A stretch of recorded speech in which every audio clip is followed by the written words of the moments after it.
let's head to the Champions Mile here, 1,600 metres, and the good races just continue.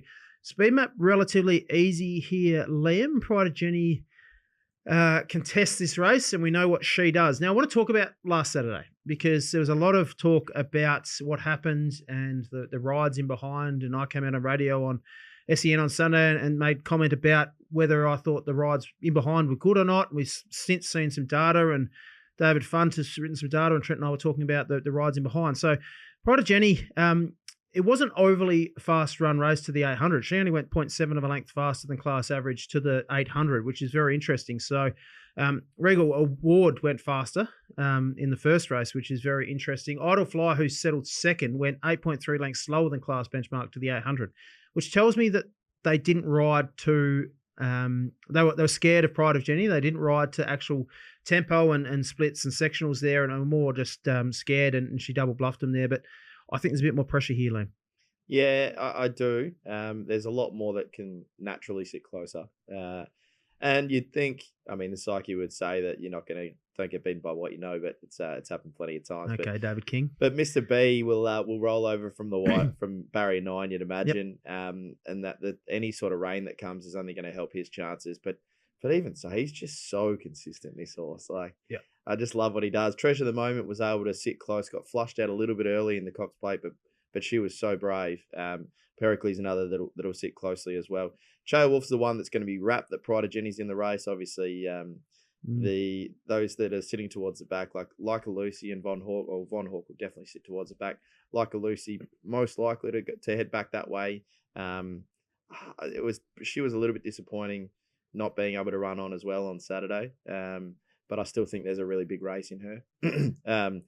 Well, let's say I'm finding this one really difficult. I think Chael Wolf is the one that I probably have. Oh, I do have on top. The blinkers did the trick, and the King Charles came storming over the top.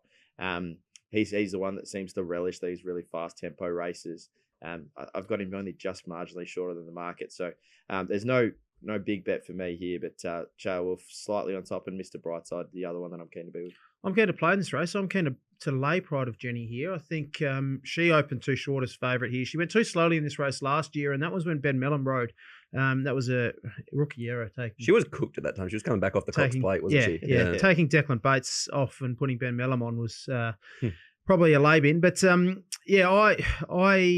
willing to take her on. I just think there's more pressure. Craig Williams, Mr. Brightside, knows how to put pressure and stay close enough without cooking his horse. And we saw that within the King Charles, where he was brilliant, Mr. Brightside. And Chael Wolf, as you mentioned there, won that race. 5 of these do come through the King Charles. The blinkers went on. Chael Wolf, he relishes races with Pride of Jenny in and the fast tempos with the blinkers on. I think he's got to be in the mix. But I think Chael Wolf and Mr. Brightside can beat Pride of Jenny, and I'm against Pride of Jenny as favourite. She's short enough for me, Trent. Well, we are aligning 1, 2, 3 here, I think, because I'm of the same opinion. I thought they absolutely handed her the Empire Rose. I was looking at the kind of sectional markups, finishing speed percentages.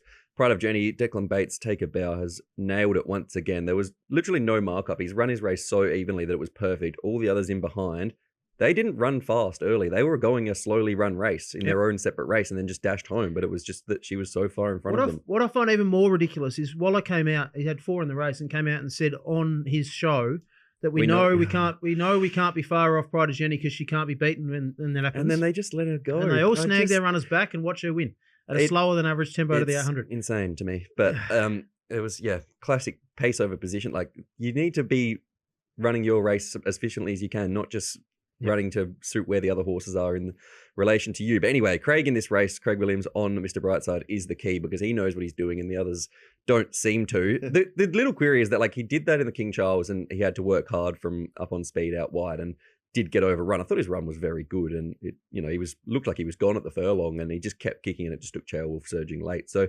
if he can kind of get across early and then just sit 2 lengths off Pride of Jenny, just in a slipstream or just outside her, but just half cart kind of. I think that's the best scenario for him. And if that's the case, especially with rain as well, like those fast decks to Pride of Jenny just means that she can rip home in some of those like mid-race sectionals that just make it too hard for her to catch. A bit more of a test here really suits. And also Brightside was like 5 weeks between runs out of the like farcically run Maccabi Diva. I feel like he has to take a bit of fitness improvement from that run last start as well.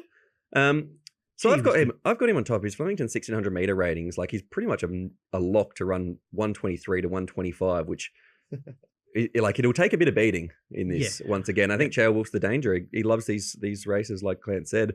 That's because he's should be over 2,000, 2,400 meters. He likes the fast tempos, but I think he's the danger. So I'm going to be backing Brightside and Chael Wolf and taking on Jenny. Now, the one last one I want to chat on here, Treasure the Moment. I still think this horse is going to be better over the mile than the 2,000. So, Do you? So she's coming back from that Cox Plate where she was so brave. I'm really fascinated to see how she goes here. Again, we've probably lowered our expectations from where we thought she might be able to get to. But I'm really keen, and she was so firm in that Cox Plate as well. Like the market would just loved her. So be interested to see if they come again. And she's got that hard SP over Pride of Jenny. How could you possibly back Pride of Jenny as favourite when Treasure of the Moment started $1.50 in the Fiend against her? Like, doesn't make a lot of sense to me that Pride of Jenny's so firm in the market as favourite. So I think we're all in agreement there. Chances are you're about to lose. For free and confidential support, call the number on the screen or visit the website.